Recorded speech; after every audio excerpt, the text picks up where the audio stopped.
Começando agora mais um Se Liga Economia, o seu resumo de notícias para começar o dia por dentro de tudo. Olha, a semana realmente chega com um cenário econômico, assim, cheio de pontos para a gente conectar, né? Analisando os dados recentes, desde decisões de política monetária até indicadores de atividade, tem bastante coisa acontecendo. Sem dúvida. O Comitê de Política Monetária, o Copom, teve que se posicionar de novo, né? Isso frente a uma inflação que, bom, insiste em não ceder em um cenário global bem certo.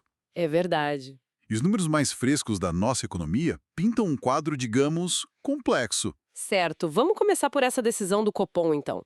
Na ata da reunião lá do início de maio, que continua repercutindo, vimos mais uma alta na taxa Selic. O que mais chamou a atenção ali? Exato, a decisão foi unânime, mais 0,50 ponto percentual. Isso levou a Selic para 14,75% ao ano. É o maior patamar desde, olha só, agosto de 2006. Nossa, bastante tempo. Bastante. E o ponto central, claro, é a inflação. Tanto a atual quanto as expectativas futuras. Elas continuam bem acima da meta de 3%. Uhum. As projeções do mercado, né, aquelas capturadas pela pesquisa Focus, por exemplo, elas apontam para 5,5% em 2025 e 4,5% para 2026. Essa desancoragem, ela preocupa muito o Banco Central. Imagino. E essa taxa de 14,75%, ela veio com alguma sinalização para os próximos passos? Ou o Copom deixou meio em aberto? Olha, o comunicado foi bastante cauteloso. A palavra-chave é incerteza. Principalmente em relação aos efeitos da política tarifária americana, sabe? Que ainda são difíceis de prever. Certo. Eles reforçaram a necessidade de flexibilidade e não deram nenhuma indicação explícita para a próxima reunião. Isso sugere que vão depender muito dos próximos dados que chegarem. Entendi. A mensagem é clara. O cenário externo continua adverso e a política monetária aqui, bom, precisa seguir firme, contracionista, por mais tempo. Essa política monetária mais apertada, claro, tem reflexos na economia real. Como é que os dados do PIB do primeiro trimestre conversam com essa alta de juros? Exatamente. O PIB cresceu 1,4% no primeiro trimestre, né? Chegou a 3 trilhões.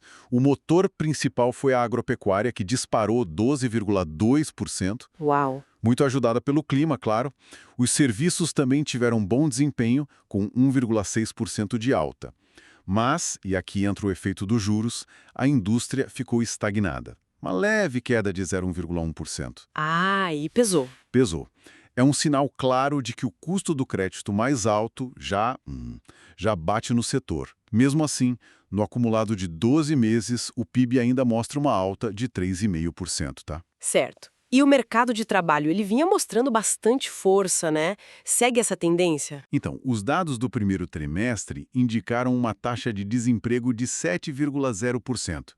Apesar de uma pequena alta em relação ao fim do ano passado, ainda é a menor taxa para um primeiro trimestre desde 2012. É um bom sinal, apesar de tudo. Sim, e o rendimento médio real também subiu. Foi para R$ 3.410.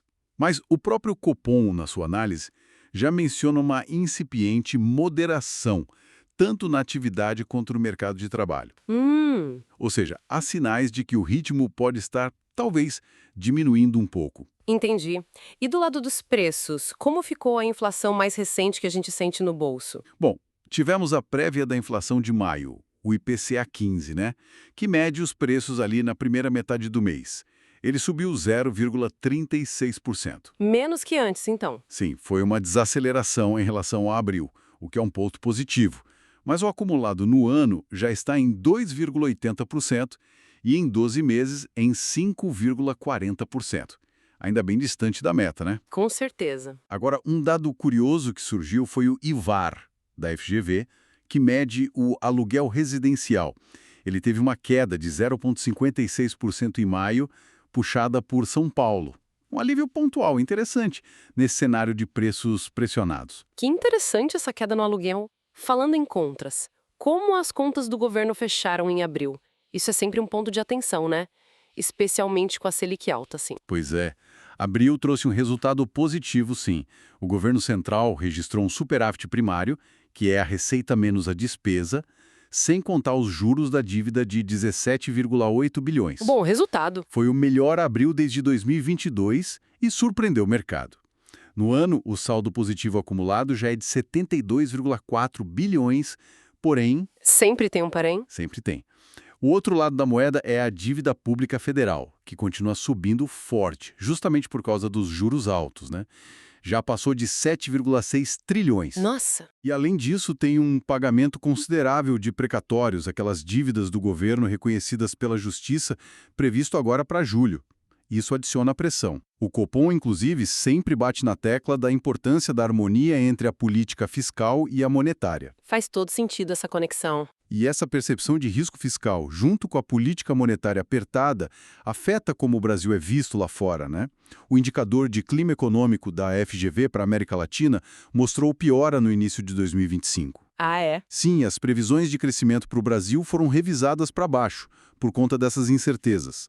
A chamada Agenda Trump nos Estados Unidos também gera um sentimento, assim, majoritariamente negativo para a região.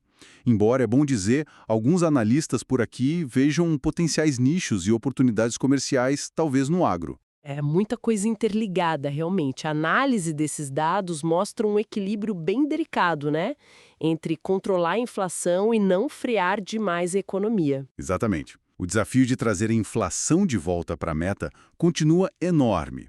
E isso no momento em que a atividade econômica já dá alguns sinais de perder um pouco daquele fôlego que a gente observou antes. Fica então a questão para a gente refletir, né? Com a Selic em 14,75%, impactando a indústria e esse cenário externo cheio de interrogações, incluindo a política americana, qual será a capacidade de sustentação do crescimento econômico brasileiro nos próximos meses? Um ponto crucial para a gente continuar observando.